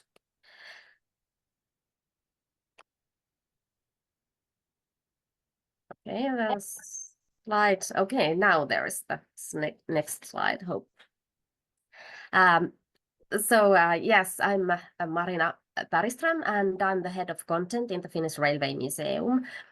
To my field belongs exhibitions, communication, and information services. So I deal a lot with languages, and I have a lot of contact to our visitors, and accessibility is partly on my field, on my responsibility, and partly on my colleagues in museum pedagogy.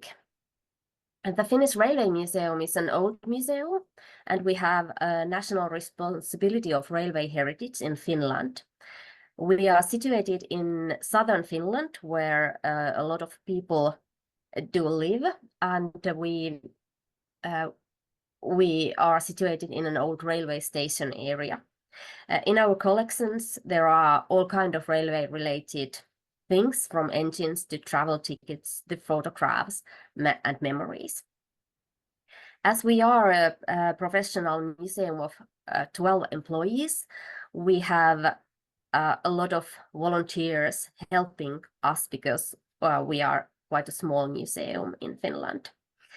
And that's part of the reasons why we take part in the Inclusive Museum Erasmus project that Hugo just mentioned.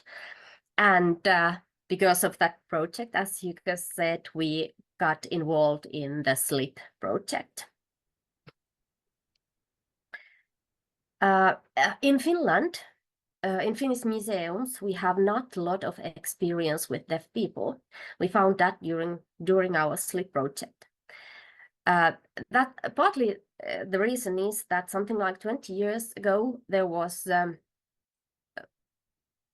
more than 20 schools for deaf in Finland, but nowadays, because of implants, the deaf are usually integrated in local schools, and that's why it wasn't easy for us to find a school class to cooperate with this sign language project.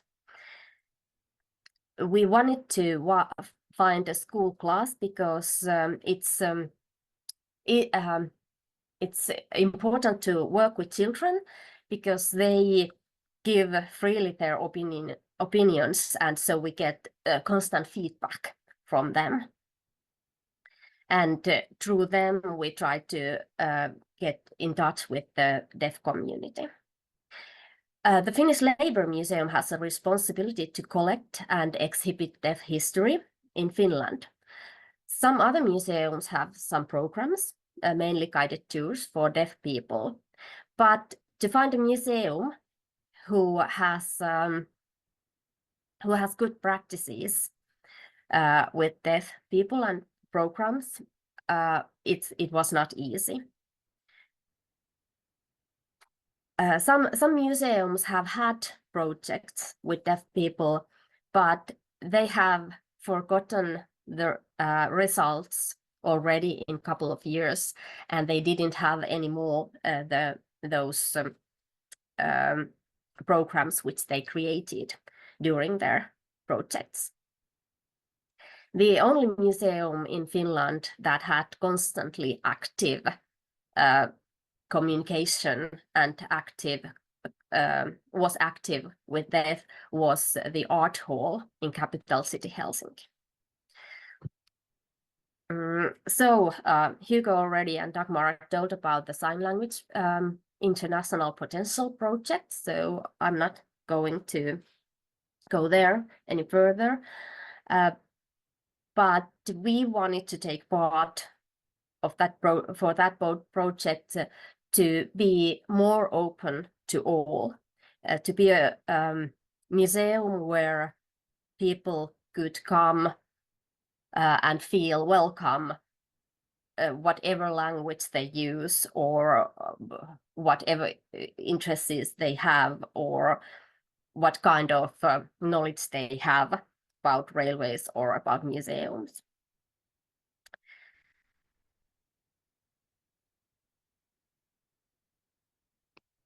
So to start to work with deaf, we asked people to come to museum, to a workshop.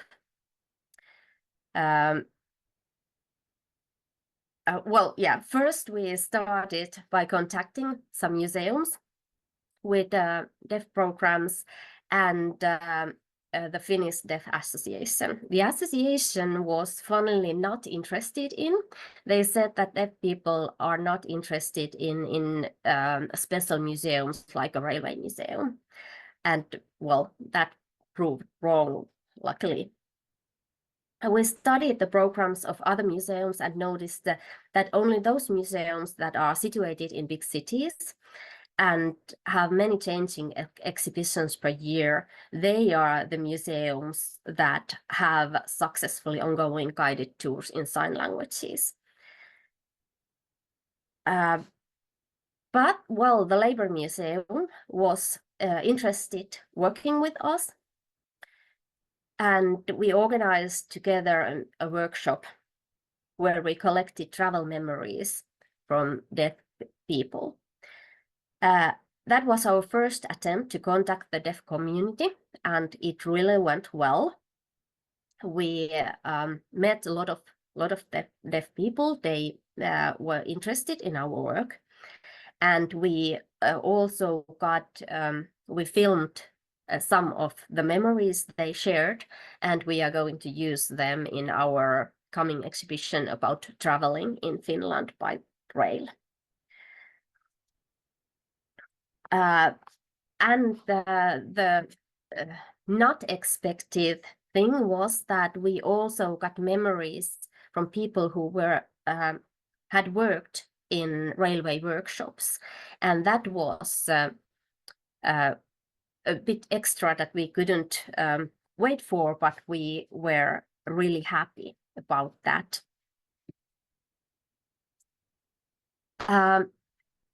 So in the project, in the SLIP project, we decided to make or film small videos for our exhibition in sign language.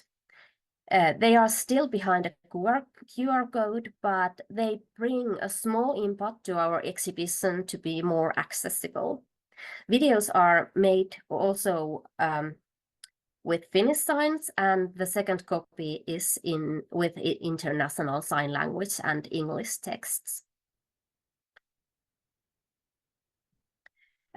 During the project, we also found a deaf class in Pitäjänmäki Elementary School in Helsinki, which we could work with in the future. They were interested in coming to our museum and having a workshop with us or otherwise evaluate our videos and other things that we are making to be more accessible and to make us to be more welcoming to different kind of people. Other plans, we still have, which we are not yet realizing, but maybe next year. We are going to invite a deaf theater group to visit in our museum. They have an interesting play in sign language of traveling by bike, and that would be a great combination to our program that is we are in our museum. We are talking a lot about traveling. We also plan to organize a training for the customer service staff to learn basics of sign language, those signs that are welcoming signs and ticket selling signs, to make it easier to welcome visitors. So what we learned a lot. We learned a lot about languages. We learned a lot of other things, but I take here 5 points, I think. The deaf are as interested as any group of people of railway history, so we had to welcome also them, even if we were told otherwise. We can find people to guide in sign language, also when we are talking about trains and a lot of words that are not easy to understand, even if you are if in any language, but it would be costly. And also there wouldn't be a lot of demand for guided tours in sign language in Finland. In only special occasions that would be useful. But there are students and other groups we can cooperate with in sign language or otherwise hard-hearing people with sign language also. And we can easily, if we just choose to, bring more sign language to the museum. So thank you very much. It was a pleasure to share these thoughts with you. Thank you, Marina, very much. I think that we have a short part of time for discussion or question to our speakers. Do we have some?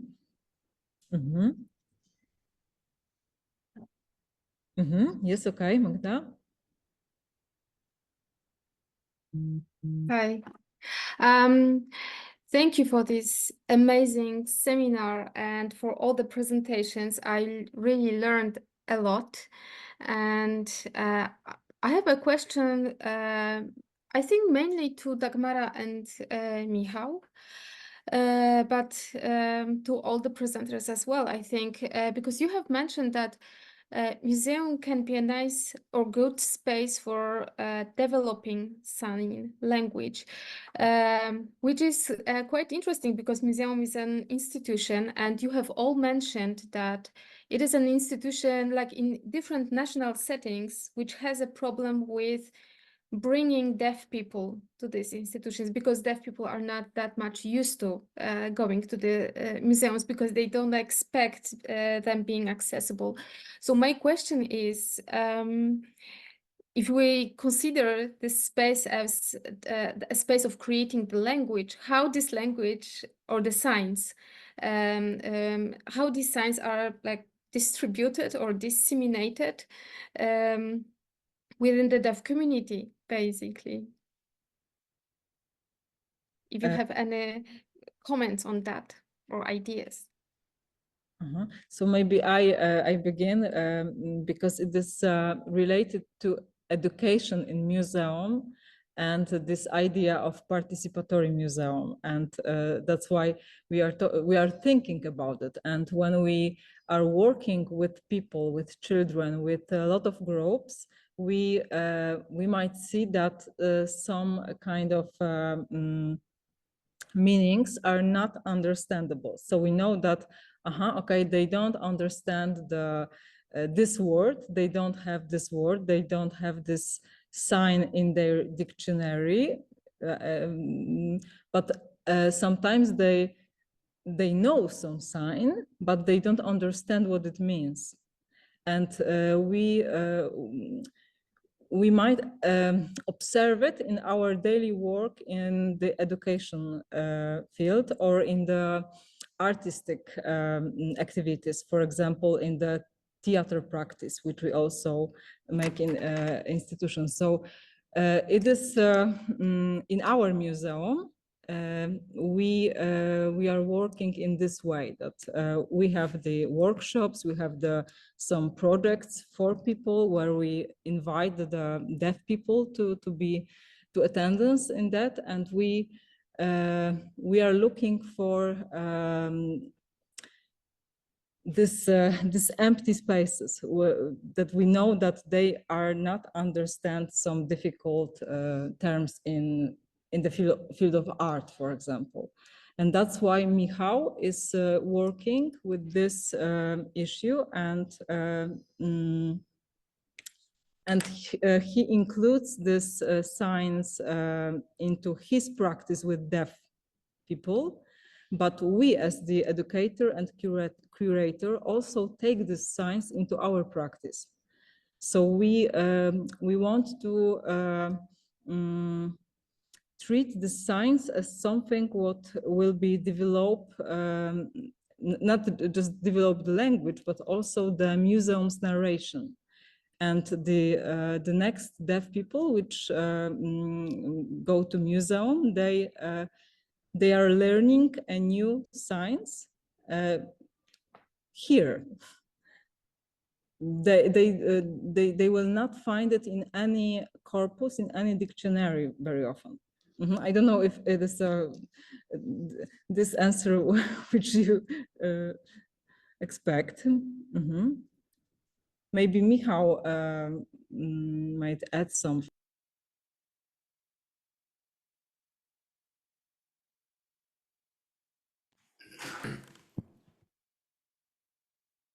Yes, I would like to answer it as well. And yes, it is true that deaf people have less contact with museums and people who understand their barriers. I myself, of course, understand that. I know the barriers, and it's a good fit between me and those who are coming in trying to learn, you know? It's maybe they're the same age or a different age, but the one thing is that we're both deaf, visual communicators, and we understand that we can expand on that together. The other thing is, if we have a hearing person in there trying to do this communication with them, I know it's sad because it's not quite the same. If you have a guided tour with the hearing person, the deaf people, they don't understand why is the hearing person turning around and looking somewhere at the art and they're still talking. We're missing half of the information, or we don't know what they're saying about it. It's really, really difficult. But the deaf, I see that they're very happy that I am there. They will come back again because they say, oh, they get more information. And many times they say, all the other museums, I don't go there because I don't have that. And when I meet them, I try not to be, use technical language and so forth, but I meet them on their level. So just as an educator does, to explain and show what we've developed. Now, understand it's in Poland here. It's very limited in the language knowledge for deaf here in Poland, just because of the history of the education. And so that's why the attendance at a museum is also low because of that. And so it's a different problem throughout the whole region. And I'm the only deaf person working in a museum right here. So that is also a problem. We're not sure how it's going to progress in the future. I don't know. It's same everywhere. I don't know about in Prague or America or in Paris or in Holland. I don't know, you know, that I know that here in Kratovice, I'm the one. So it's a problem everywhere. Thank you.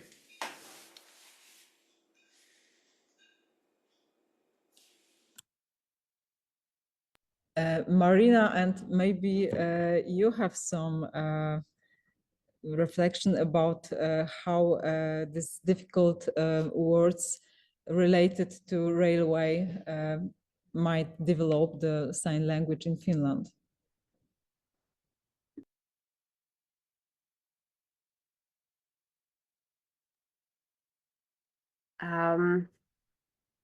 I think that in Finland they have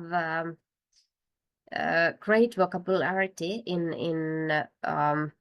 internet, and if it's possible to develop those signs with them who keep that vocabulary in order, or maybe I still want to talk about the children who are in schools and who I think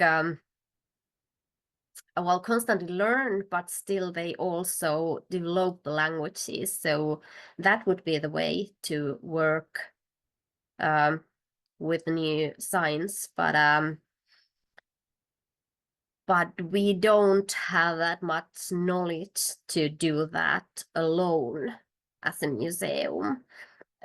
But I think that we can, we work with other languages too, and we need to find good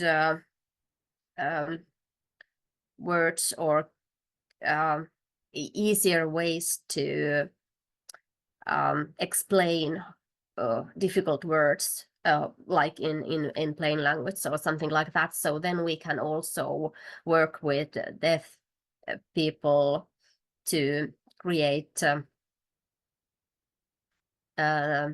similar, or maybe not similar, but different kind of signs to make some difficult words or difficult issues more understandable, but only with a cooperation and together with the community. Yes, I think that it's necessary to do it together, and I think that it is a problem of bilinguality, because it's difference in Finland and in Poland. So it's not a similar situation, and it depends on status of sign language in each of country. Mm-hmm. Okay, do we have any question? Yeah, we had a question from Eva Hay, if we can.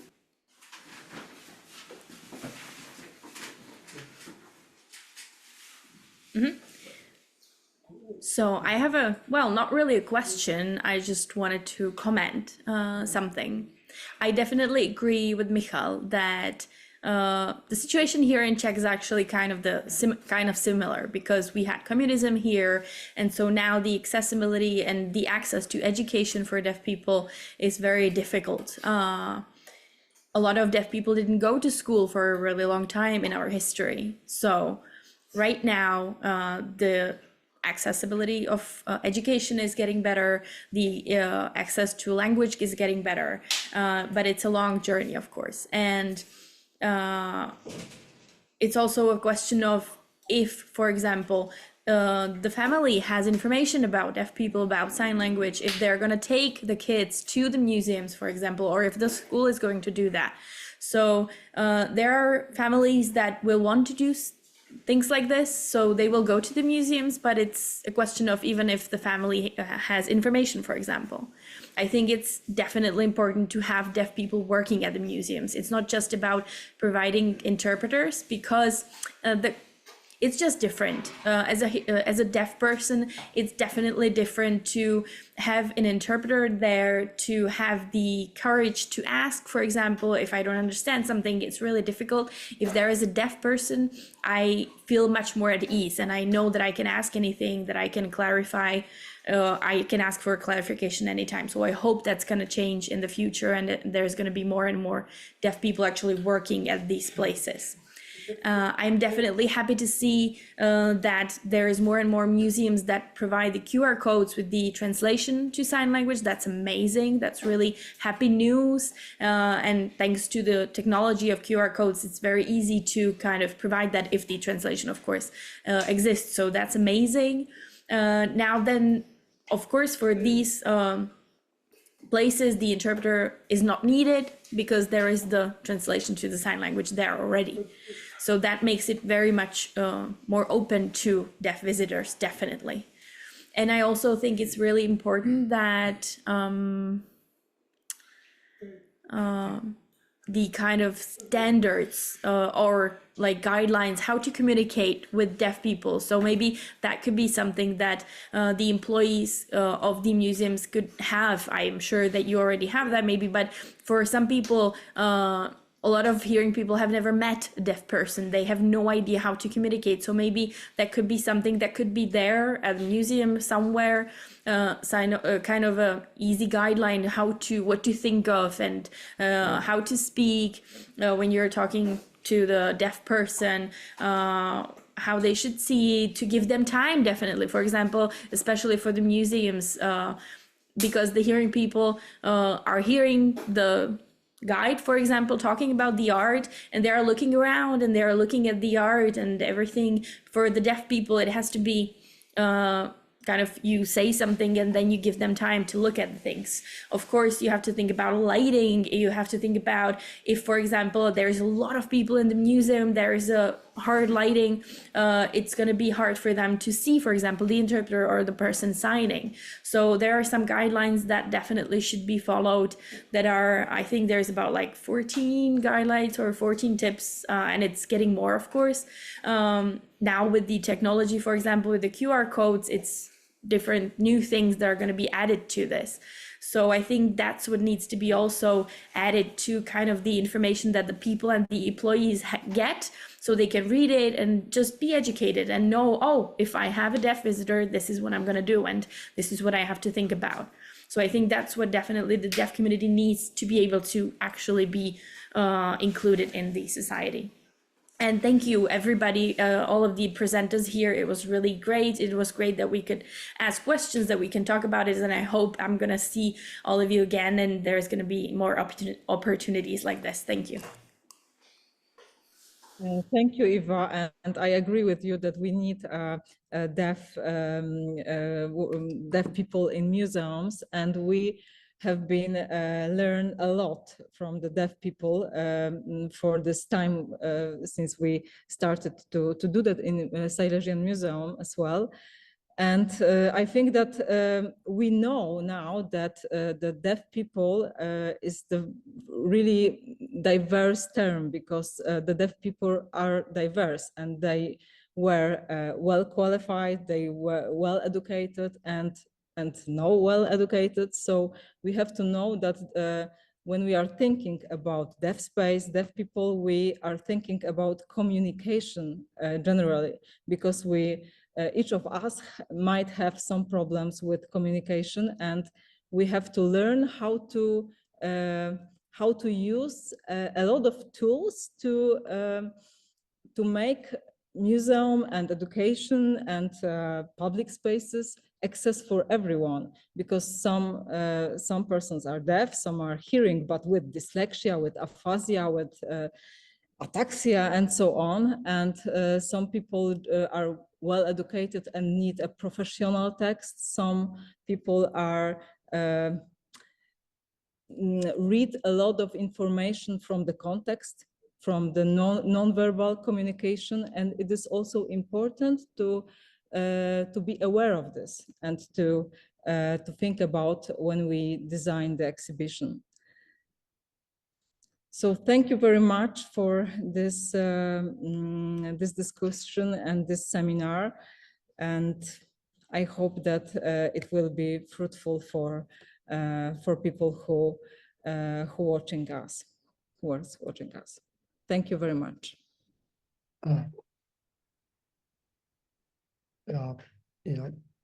Thank you, Dagmara.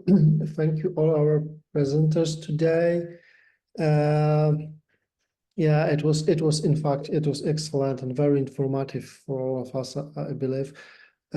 Just to the very end, I would like to invite all of you to our next seminar, which will be held on the 26th of April. It's on the monthly basis, and yeah, it will be held by Evelina Szpak, and she will talk about cancer narratives in Poland after the war. So yeah, feel welcomed the next